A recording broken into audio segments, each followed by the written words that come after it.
সঠিক তথ্য এবং প্রযুক্তির ব্যবহারে ভবিষ্যতে সাইবার সিকিউরিটি কিভাবে বাংলাদেশে আরো শক্তিশালী করা যায় সে সম্পর্কে শুনে আসি বিশেষজ্ঞদের মতামত। সাইবার সিকিউরিটি একটা ব্যাংকের জন্য খুবই গুরুত্বপূর্ণ।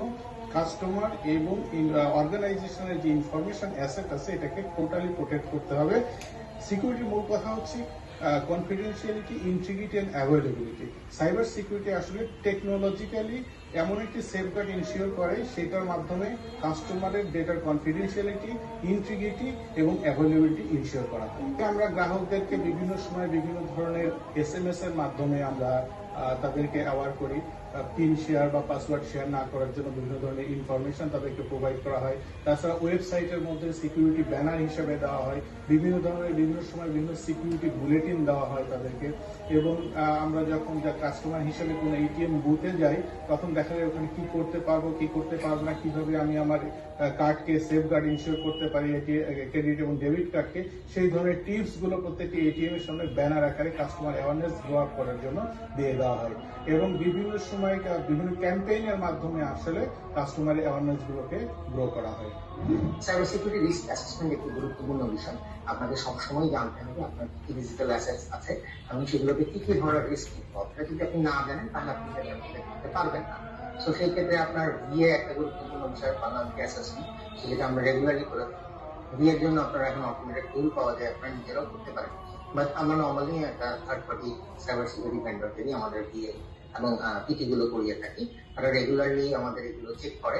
হ্যাঁ, সো আমাদের ডিজিটাল অ্যাসেটস গুলো যেগুলো আউটওয়ার্ড ফেসিং আছে বা ইন্টারনাল যেসব ইম্পর্টেন্ট অ্যাসেট গুলো আছে সেগুলো টেস্টিং রেগুলারলি ওনারা করেন এবং ওনারা রিপোর্ট দেন। সো পিরিয়ডিক্যালি রিপোর্ট দেন এবং সেই রিপোর্ট দিয়ে আমরা সেগুলো মিটিগেট করার চেষ্টা করি। Cyber security actually is a practice, it is not a product. অনেকে এটা মিস করে যে মনে করে যে এটা একটা প্রোডাক্ট বা একটা solution, but cyber security is a practice, যেটা হচ্ছে আসলে বিভিন্ন ধরনের যে অ্যাটাক থেকে কন্টিনিউয়াসলি প্রোটেক্ট করার জন্য সাইবার সিকিউরিটি প্রয়োজন। এবং সাইবার সিকিউরিটির কাজ হচ্ছে বিভিন্ন সেন্সিটিভ ডেটা, নেটওয়ার্ক, ইনফরমেশন সিস্টেমসকে প্রোটেক্ট করা ফ্রম আনঅথরাইজড অ্যাক্সেস, বিভিন্ন হ্যাকারদের কাছ থেকে প্রোটেক্ট করা এবং কোম্পানির ডেটা, তার কাস্টমার এবং তার ইউজার, তাদেরকে প্রোটেক্ট করাই হচ্ছে সাইবার সিকিউরিটির কাজ।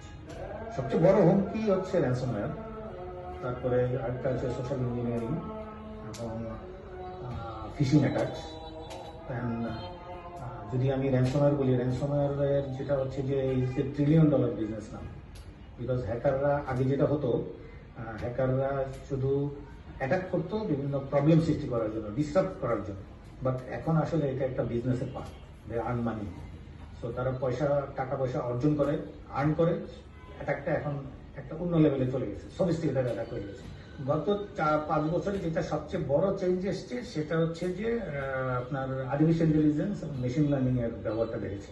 বিকজ হ্যাকাররাও এখন আর্টিফিশিয়াল ইন্টেলিজেন্স ইউজ করছে, রাইট? ওরা AI দিয়ে বিভিন্ন ধরনের অ্যাটাকের সারফেস গুলো ক্রিয়েট করছে এবং বিভিন্ন টাইপের অ্যাটাক করছে, ওরাও হেল্প নিচ্ছে আর্টিফিশিয়াল ইন্টেলিজেন্স।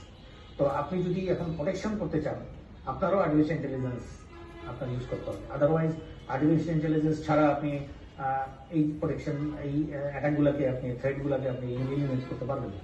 আপনার যে